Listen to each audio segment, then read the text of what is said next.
Well, let's bring in our weekly panel of political commentators. Susan Smith is a Liberal commentator, Tim Powers is a Conservative commentator, and Kiavash Najafi is an NDP commentator. Good to see you all again.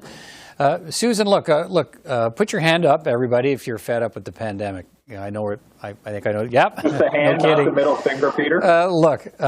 I think we all are. The provinces, though, now laying out their reopening plans, some more aggressive than others. And Susan, let me start with you. The premiers and prime minister are discussing reopening plans in their call tonight. How comfortable are you with provinces alone deciding how and when they'll lift restrictions? I think that makes a lot of sense, except for on the federal border side of things.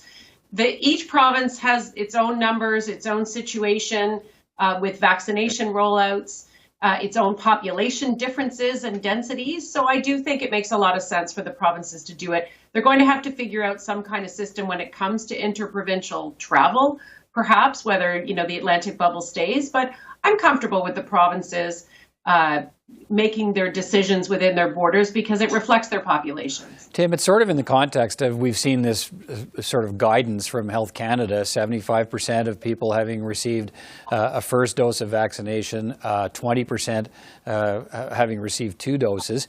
But some provinces aren't waiting for that. Some provinces are going out ahead of that. What do you think?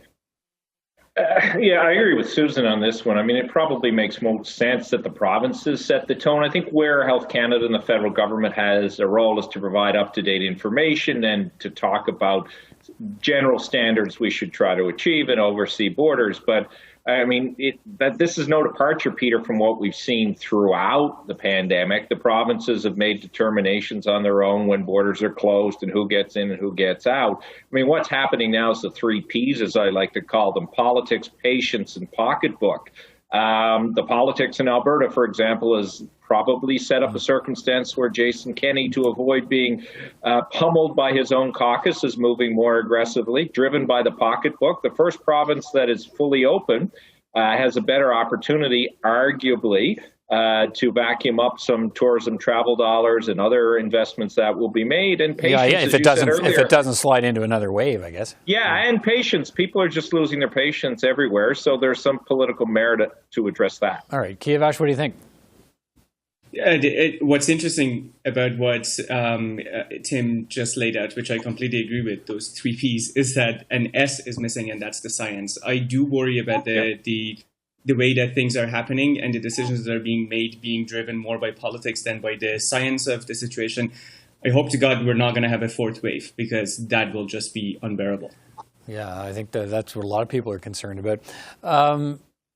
Tim, Doug Ford took the unusual step today of asking medical experts in a letter he's widely circulated whether schools in the province should reopen and under what conditions, with about less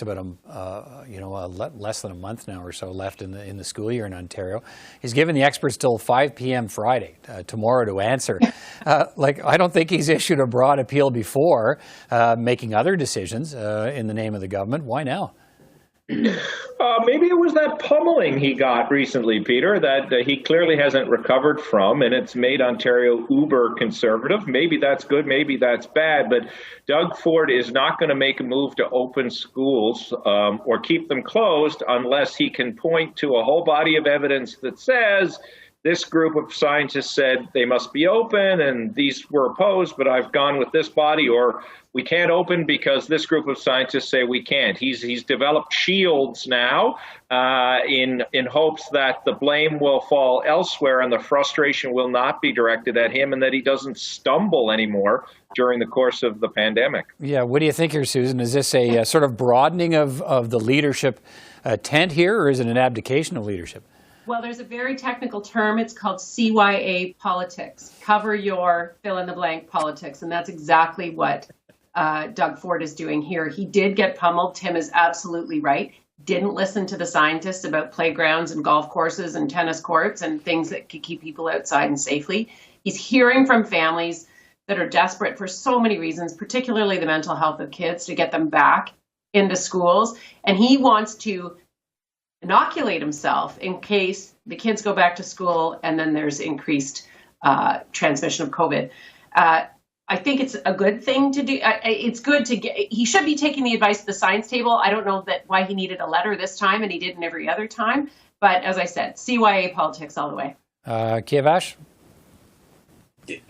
Can't agree more. There's, but the other side of this strategy is that it's such a diverse group of people that he's asking information from. He doesn't have a tendency of consulting. Remember what he did to Toronto City Council? Did he consult with anybody, including the mayor? No. I don't think anybody takes this as an honest effort for consultation. And the second part of it is that when you ask so many different people with different interest and representation giving you advice, you're just going to be overwhelmed. On Friday afternoon, evening, his office is going to get 15 different types of recommendations, and how he's going to make a decision or justify that decision based on those recommendations is beyond me. Yeah, could this make things more complicated for him, Tim? Yeah, it might, but I mean, he can then point to what's happened in Atlantic Canada, right? Susan knows Atlantic Canada well. Her late father came from there. I mean, in Atlantic Canada, the premiers have been fully aligned with the chief medical officers. And around the world, for good or for bad, Atlantic Canada has been lauded for the bubble. It's been lauded for its protection. Maybe Ford has looked at this and said, all right, if they've gotten away with it, my premier's down there, and public opinion is still such that people want a more conservative approach, then he can probably get away for it. I mean, there's any number of doctors popping up today saying, wait till September to let the schools come back. So he can probably navigate his way out of this. Susan, but there's already a pretty broad representation on the existing science table. I mean, those are the people he's been going to throughout and saying, here's what I've heard from that. I get lots of differing opinions. Yeah, he doesn't always like what he hears from them, though. And David Williams is out there a couple of times a week, the chief medical officer in the province of Ontario, giving his point of view. So it makes you wonder if there's that group of people around the science table, why you need to supplement it even beyond that. Well, there's an old trick that politicians employ, Peter, and you'll have seen it as a member of the media. If you get asked a whole bunch of questions at once, you cherry pick the one you want to answer. And so Doug Ford is going to ask a whole bunch of people their opinion on this, and then he can seven or eight different questions are in this letter. Cherry pick because he'll get so many different. He'll get some similar, some different results, and he'll pick what he wants to suit the political wins, I think. Right, but Kiavash, I guess I'm wondering if to your point, if he gets all these different opinions, how does he decide? How does he boil it down into one that he can put before the people and say, look, I heard all these different opinions, and the consensus is sort of over here? I mean, I suppose he's just going to throw his hands in the air and say that this is too difficult, I'm not going to do anything about it. But the main question isn't to the teachers union or to parent groups or to doctors, what is the perfect time for opening the schools? The main question is to the Premier and his education minister, what have you done with the time you've had? What have they done with the money that was provided from the federal government? What have they done with ventilation issues in schools? What have they done to reduce the size of the classes? What have they done on any of these fronts? I haven't seen any progress, and I think trying to pin this on students, parents, or teachers is the kind of thing that he's trying to do, but ultimately is going to be held to account for the mess that, quite frankly, is created. We'll see what comes of it. That's the time we have for tonight. Thank you all for joining me, and we'll talk again next week. Take care. Thanks, Peter. You. Thank you.